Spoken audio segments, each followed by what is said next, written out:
मैं सीसीएल से ये पूछना चाहती हूँ कि कौन से उनके कानून में लिखा है कि जो हमारे समाज के लोग हैं, जो या हमारे जमीनी रैयती लोग हैं, उनका जमीन में से किसी दूसरे जात के लोगों को नौकरी दिया जाता है। एक नौकरी दे करके ठग दिया जाता है, बाकी सारे जमीन की जो नौकरी है वो दलाल लोगों के हक में आ जाता है। ये किस प्रकार का इनका रूल है जो कि इन पे लागू होता है? हम लोग आज से नहीं, पिछले 30 साल से यही रगड़ते चल रहे हैं कि हमें नौकरी मिलेगा, हमें मुआवजा मिलेगा। हम बस अपना चप्पल घिसते रहते हैं। और बाबू साहब लोग नौकरी करके रिटायर कर गए, तो क्या वो जमीन हमें वापस मिलेगी? मैं सीसीएल से ये पूछना चाहूंगी कि क्या वो जमीन जो हमारा चला गया है, जिसपे सीसीएल सीधे आंख मूंद करके एक लाइन में जवाब देता है कि 30 साल का हो गया तो आप इस जमीन को खोज नहीं सकते।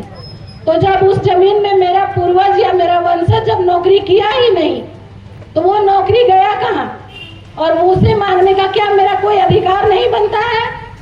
अगर ये अधिकार सीसीएल मुझे नहीं देती है तो ये जीएम ऑफिस है या यहाँ जितने भी कोल माइंस है, ये सारा बंद कर दे, क्योंकि हम लोग आगे से अपना जमीन एक क्षण भी नहीं देंगे और एक भी कोयला यहाँ से उठा करके ले जाने नहीं देंगे।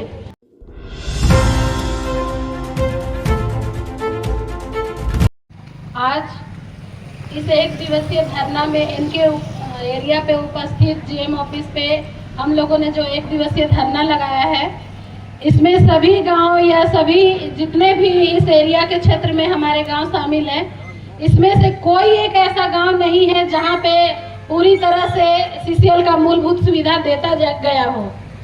क्योंकि अभी तक में जितने भी सीसीएल के तरफ से मेडिकल का जो कैंप लगाया जाता था, वो पिछले 8-10 वर्षों से बंद पड़ा हुआ है और कैंप कहीं लगाया नहीं जाता है। सीसीएल का कैंप यहाँ से 10-12 किलोमीटर दूर कोई जब गांव है वहाँ पे सीसीएल का कैंप लगाया जाता है मेडिकल का। हालांकि जहाँ पे खदान है, खदान से जो डस्ट उड़ता है, उसके नज़दीकी गांव में महीनों महीनों ये कैंप लगाना चाहिए, लेकिन साल में एक बार सुनाई देता है और वो भी किसी दूर गांव में सुनाई देता है। तो क्या हमारे जो खदान के सामने जो समीप में हमारा गांव है, क्या वहाँ के लोग ग्रसित नहीं होते हैं? हमारा जो जमीन चला गया है, पिछले 1976-77 में जो हमारा जमीन एक्वायर किया गया, उस पर जब हम लोगों ने छानबीन करना शुरू किया तो आज तक उसका कोई भी एक भी मुद्दा सामने नहीं आया है। उसमें कुल 2 या 3 लोगों का नौकरी मिला है, बाकी लोगों को अभी तक चप्पल ही घिसना पड़ रहा है।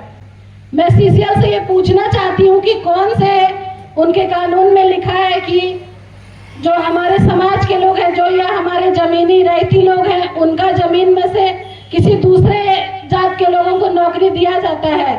एक नौकरी दे करके ठग दिया जाता है, बाकी सारे जमीन की जो नौकरी है वो दलाल लोगों के हक में आ जाता है। ये किस प्रकार का इनका रूल है जो कि इन पे लागू होता है? हम लोग आज से नहीं, पिछले 30 साल से यही रगड़ते चल रहे हैं कि हमें नौकरी मिलेगा, हमें मुआवजा मिलेगा। हम बस अपना चप्पल घिसते रहते हैं। और बाबू साहब लोग नौकरी करके रिटायर कर गए, तो क्या वो जमीन हमें वापस मिलेगी?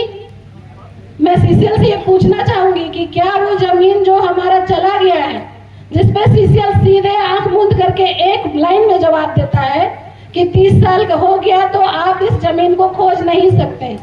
तो जब उस जमीन में मेरा पूर्वज या मेरा वंशज जब नौकरी किया ही नहीं, तो वो नौकरी गया कहाँ? और उसे मांगने का क्या मेरा कोई अधिकार नहीं बनता है?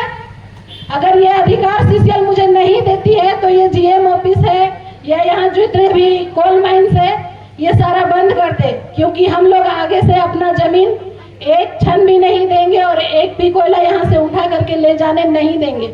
उसके लिए उनको ग्रामीण से सहमति लेना होगा और इसके लिए वो अपने कान में तेल डाल लें कि ग्रामीणों के बिना उन्हें अब उनका एक भी गुजारा चलने वाला नहीं है।